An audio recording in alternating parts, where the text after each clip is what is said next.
Prime, I'm Dave Schratweiser. On the show this week, former Deputy Police Commissioner in Philadelphia, Joe Sullivan, 30 plus years in the police department, former head of patrol. And I mention that because the reason we're on this week and the topic we're talking about is stop and frisk. And that's a timely issue right now because City Council President Darrell Clark last week kind of surprisingly brought that up with all the shootings that were going on in Philadelphia, the murders, the carjackings, that he'd like to see that used again in a constitutionally enacted way, meaning the way it's been kind of framed by court decisions and things like that. And Joe, you're very familiar with this topic. You were head of patrol, in charge of all the officers who are on the street actually carrying out those kind of procedures. First, let's start with kind of your reaction to Darrell Clark saying this needs to be done. And he wants it done because he says there's too many guns on the street. Right, and I certainly understand that. You could see the passion in his eyes, and you could hear it in his voice, that he's just very disturbed of what's going on in our city. But I think there's a lot of confusion when you say bring back stop and frisk or end stop and frisk. Neither is correct.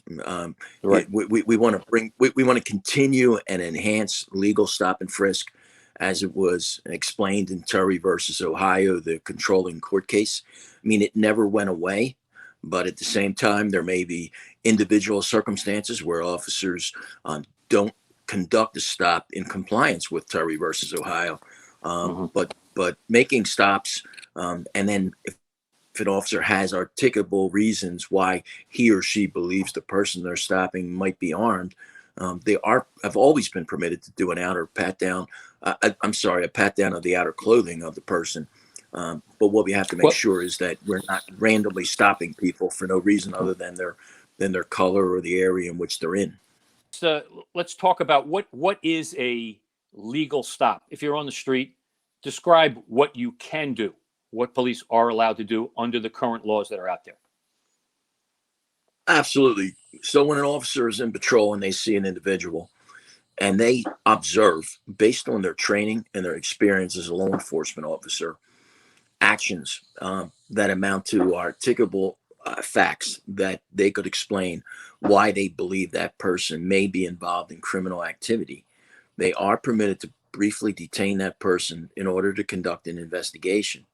And if they can articulate additional facts which would lead a reasonable, experienced police officer to believe that that person may be armed, they are permitted upon reasonable suspicion only to conduct a pat down of the outer body of the person, the outer clothing, to make sure that they are not carrying a weapon. And if they do find a weapon, that is admissible as evidence in his grounds.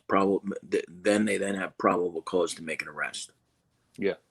Okay. So it's really not just stop and frisk, correct? That's a kind of a misnomer now. That's what it used to be called. It's not really that at this point. It's not that simple. Am I right about that? No, exactly. I mean, it's the term got coined without a real understanding of what we were talking about.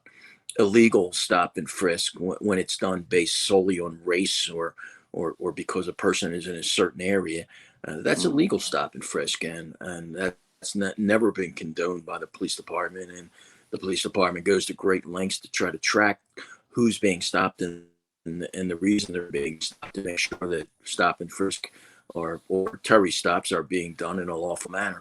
And I think the numbers show, based on those lawsuits and some studies that have been done, that blacks and Hispanics were twice as likely to be stopped and searched. And the reason, Joe, you talked about this, it can't just be because of an area where there's high crime or things like that. They have to have reasonable suspicion. And Correct. In fact, the mayor ran, Mayor Kenny, to end stop and frisk. But he did say this week, and he kind of shot this whole issue down with Darrell Clark pretty quickly, but also said he'd like the council president to kind of define what he's talking about. The council president didn't exactly say specifically what he wanted to see done. He just said constitutionally enacted way. In addition, this week, Jeff Cole did some pretty good reporting on this on Fox 29, and he spoke to the district attorney, who completely basically said this isn't going anywhere. And he was quoted this week as saying that it's time to give up on stupid stuff that didn't work. So it's pretty clear he's not interested in that kind of thing happening. Joe, this is kind of a political hot potato. What I'm going to say to you is the mayor never should have used the term to end stop and frisk. Yeah. No mayor has the authority to do that. I mean, that's a constitutional issue. What he should have said, he's going to put an end to unconstitutional stop and frisk, but that's something the police department is already pursuing. And as far as the mayor goes, I mean, I'm sorry, but as far as the DA goes, I mean, to say that it's time to end stupid stuff, I mean, I find that, sadly ironic, because he might want to take a look at some of the policies and procedures that he's adopted in his office and how they've affected gun violence, and look at amending or changing or ending some of those. What Darrell Clark is saying, and what I heard, is that he's trying to say to the police, please do your job, do it the right way, and we will support you. And that's something that's missing right now in Philadelphia. I mean, can you imagine how confused police officers are right now when you have the mayor saying, put an end to something that is codified in constitutional law, and then you have a DA that doesn't want to prosecute gun crimes when the city is, in its most severe gun violence crisis in its history. So I think everyone was glad to hear the president of city council come out and support law and order and support victims and support law enforcement doing their job the right way. Yeah. Now, interesting, the numbers in 2015, when Mayor Nutter was there, he actually promoted the tactic and ran on it. He had the lowest murder rate in 50 years, by the way, when he was mayor. There were 820,000 stops. That's pedestrian and car stops. Pedestrian meaning people on the street. 375,000 pedestrian stops in 2015. This year so far, there's less than 10,000. Because I believe police officers are concerned about what's going to happen if they make a stop. There's the whole body cam issue now. Most officers have body cams. There's a program being run. There was a program being run up in the 14th district where they were trying to do a 3-month study. Same kind of thing, stop, question, and detain kind of situation. And that had to be on a body cam. They were looking to see if they could record stops and see how police were kind of handling them, so they can then take another look. And it's all about the community, I think, wants something done to get more guns off the street, even though supposedly these searches, only 3% of them end up in a weapon seizure from some of the numbers in 2020. Those are the latest numbers that they have info to. But what the community wants is this to be done with respect and dignity for the individual being stopped. Dave, absolutely. And those numbers under Mayor Nutter, undoubtedly, many of those stops were not done in a constitutional manner. And unfortunately, I'm sure many of them weren't done in a respectful way. And that's why Commissioner Ramsey and Commissioner Ross worked so hard and put so many controls in place to analyze them, to retrain officers, to hold supervisors accountable, and ultimately to discipline officers, which they did. But the other side of that is there was a belief out there that if you were caught with a gun illegally, I'm talking about carrying a gun illegally, that there would be consequences, and those consequences would be swift and certain. And that it's hard to calculate how many crimes you prevented by making sure that there was a sense of law and order in the street, and a belief that police would find you if you carried a gun illegally, and therefore it just wasn't worth it. And that how many of the homicides and the shootings that we're seeing daily in Philadelphia are things that they're impromptu. Someone looks at someone the wrong way, bumps into somebody. There are crimes of opportunity that wouldn't happen if we had that belief on the street that you shouldn't carry a gun. And remember, I'm going to go back to the DA.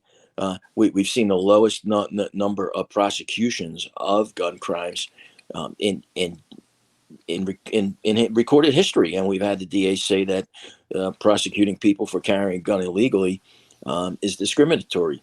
I find that to be very disturbing when you look at the demographics of the people that are being victimized on the streets of Philadelphia, the people that Yeah. are being shot, and for him to say something like that is just outrageous, because it's not the only way that you prevent violence, but it's certainly an important Hmm. pillar.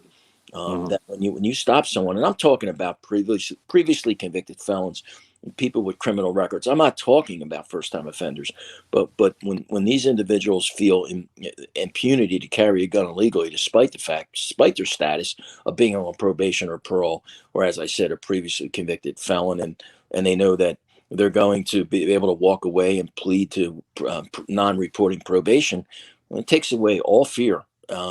And it's really disturbing. And I'm sorry that we haven't been able to get them on the show, but the other part of that is where the city has failed is gun violence intervention. Hmm. We need law enforcement working with community and hospital-based gun violence intervention programs across the city. Scott Charles' program up in Temple is one great example.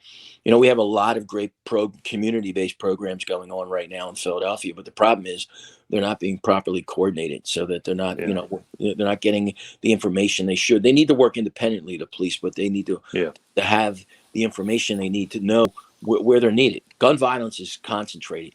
Probably you could look at the majority of gun violence in Philadelphia or any major city, and the majority of it is probably occurring on 5% of the real estate in the city. And we have Yeah. to focus on those areas and the people in those areas that are driving that violence. And narcotics is an important part of that strategy, because especially in East Division, it's narcotics Hmm. that's driving the gun violence. Yeah. And we talked about this before on the show. Young people these days in some of these areas believe that they have to carry a gun because if they get in a fight with someone and they have a gun, they don't want to get shot. They'd rather take a gun pinch or a gun arrest than get shot at. We look at the violence even as recent as today and last night. Two women and two children in a car was riddled by gunfire, 10 shots. Both women were shot, critically injured. A 6-year-old in the back seat was shot. A 2-year-old, thank goodness, was not shot. There were 4 teens in the Spring Garden section on 7th Street in a hail of gunfire wounded last night. So this is like constant daily reminders of this. And you can almost sense why Darrell Clark thinks we have to put another tool, or we have to relook at the tools we have in our tool belt to stop this, because of the number of shootings and the numbers of homicides. And I believe even carjackings are closing in on 800 carjackings, and we're in July. So clearly something else has to be done. Forever. And we have to begin to focus on that and remember that. And that just, enhances that cycle of violence. And we know that poverty and violence are tied closely together. And what we need our elected officials to work on doing something about the poverty problem, and not just focus on, criticizing police when they're trying to get guns off the street. And when I say that, I mean guns out of the hands of people that are not permitted to possess them. Okay. Joe, let's finish this up this half hour with this question. Darrell Clark kind of stepped out on this, and it was kind of surprising to come from him, but he said it. The mayor wants him to define it a little bit better. Uh, Today, what's your thoughts on the possibility of this happening? Or some kind of new, you think you need to hear more, I would assume, from Darrell Clark as well. What is it exactly he'd like to see done, I guess? Well, I think the council president has started an important conversation, and I know him personally, and he's always open to a conversation. He's Hmm. always open to listening As he to should both be. sides. Yeah, as he should be, but he always is to all sides of an issue, and I'm sure he would make that define clearly that what he would like to see is more support for the police, and in terms of technology, and in terms of leadership, to put them in the places they need to be, and give them the confidence to confront those people that are perpetrating the type of violence that you described from last night, but also listening to the concerns of the district attorney, because he does have to prosecute these arrests. So, Yes, absolutely.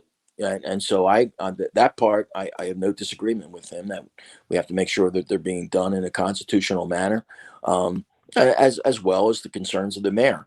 But in no way, shape, or form did I take that to mean that the city council president wanted the police to go out and just begin to randomly stopping young men for no reason, no specific reason whatsoever. That is absolutely not what he said. No, it's not what But he said. It's not what he meant. 3 council people have already spoken up that they don't want to go back to this situation.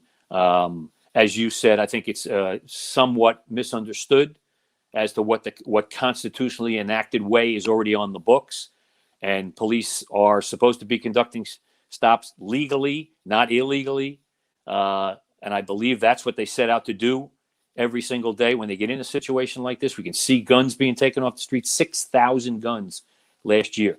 So they are doing some things that are right. They are doing them correctly. I understand constitutionally enacted way is the proper way to do it. And hopefully, if they decide to take another look at this, that's exactly the way this is going to be played out. and the response of those council persons that objected to his remarks, but when I read their remarks on social media, they clearly don't understand stop and frisk and the difference between a Terry stop and a constitutionally unpermissible stop. So they need to be open minded and be part of that conversation as well. But I mean, at the bottom line is the police department is doing its job phenomenally at getting guns off the street.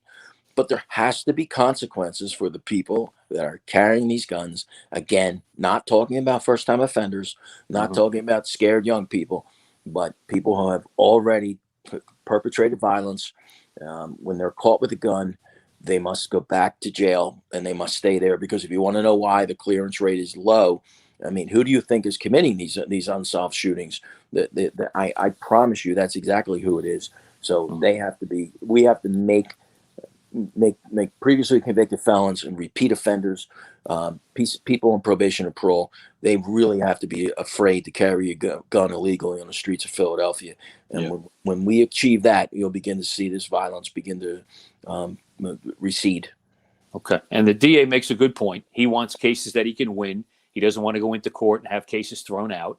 He wants people who have illegally carried a weapon and there's good evidence to prove that they did, put in jail.